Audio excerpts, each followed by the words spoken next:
Was it a surprise to you, the news, when it came? Um, yes. I kind of thought that one of us would be going at the end of the year, because you hear the rumor, you see how people are acting, and I could tell that something was going to happen. And then Gunther called and gave me he called me just after calling Kevin. He said, "Look, I called Kevin, I'm calling you," and end of the collaboration. I said, "Okay, understandable," and so on. And I told him I thought one of us would be out and the other would stay in for the experience. And he replied very straightforward, "Financially, I can't." So I guess it was clear and very understandable decision. I was informed, Gunther called me a week ago or so to tell me that they were gonna go for other drivers.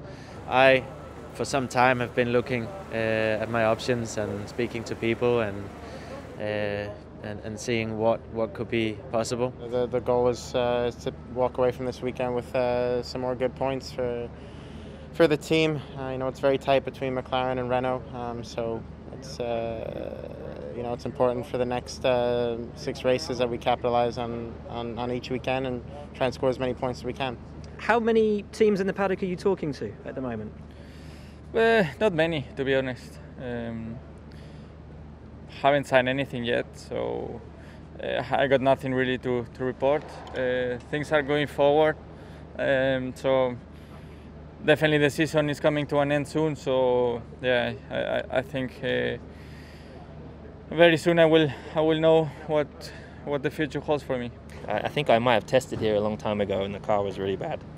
And so relearning this track, or learning it, because I don't even know if I learned it back then, and then seeing how I can deliver on another level this weekend. Like, how do you continue to raise the bar and not let it fall?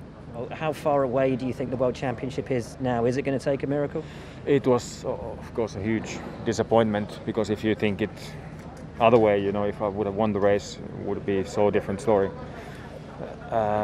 Anyways, that's past, but in theory, there's still opportunities, and I'm never going to give up and say that that's it.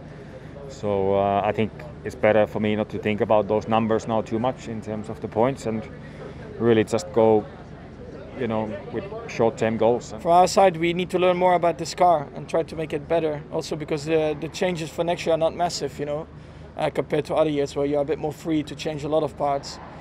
So for us, it's way more important, I think, to fully understand what we did well, what we did wrong, and try to make it better. So for us, it's more important to just keep developing on this year's car. The track looks really cool. I was here in 2015 in Formula 3, and it was a nice track.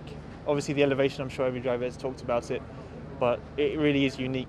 I remember it from 11 years ago, which freaks me out because I actually remember it still quite vividly. Doesn't feel like that long, but anyway, it's fun. I think I was here in a Formula 3. I think in F1 it's going to be wild. How do you approach these last 6 races? What's your goal? It has gone so quickly, hasn't it? It feels like Austria was yesterday, really. It's only 3 months we've been racing, really. We've done so many things, for sure. More upgrades here this weekend. They seem successful, the ones that you've put on the car so far? No, I think we know that they're not going to be a game changer. So nevertheless, a little bits to try and understand the car a bit better, and hopefully we get surprised. Well, surely it's a difficult year mentally, because obviously I would prefer to be fighting further up in the standing, but I've changed a little bit my approach compared to last year. I'm giving absolutely everything in every laps I do, from FP1 to the race. Lando, last time out, not ideal with the engine issue. Have you guys got on top of it and know exactly what it was? Yeah, we know what it is, and we're hoping it's fixed for this weekend. We'll see when we go out, but yeah, no, nothing else to say really. With you leaving for Ferrari next season, has anything changed with your relationship with McLaren? Did they not tell you anything? No, not really. Honestly, all the development going into this year's car, and I'm still testing them in the simulator. I'm still being briefed about them, and I'm still helping the team as much as I can to move forward. But ultimately, I've got a contract for next year. I think with the new owners in place as well, it's really exciting what the future will hold, because they will be and they are investing a lot of money into the team. It's a fun track walk. I went running around the track yesterday as well, and it's I think it's going to be just as difficult a track to drive as it is to run. We seem to have dropped back slightly on Saturday, so qualifying seems a bit harder for us somehow. But then on Sunday we're still in the mix and still in the fights. Yeah, actually quite looking forward to it. I can't remember exactly when was last time I was on a brand new track for myself. It will be exciting, day to learn in FP1, new corners, new lines. Have to be quite creative, I raced here already back in 2015 in F3, and it was nice with Formula 3, but I think with Formula 1 can be much better. So looking forward, it looked like a roller coaster with a lot of up and down. So yeah. How are things going in negotiations for you for next season? Perfect. Perfect? Yeah, as always.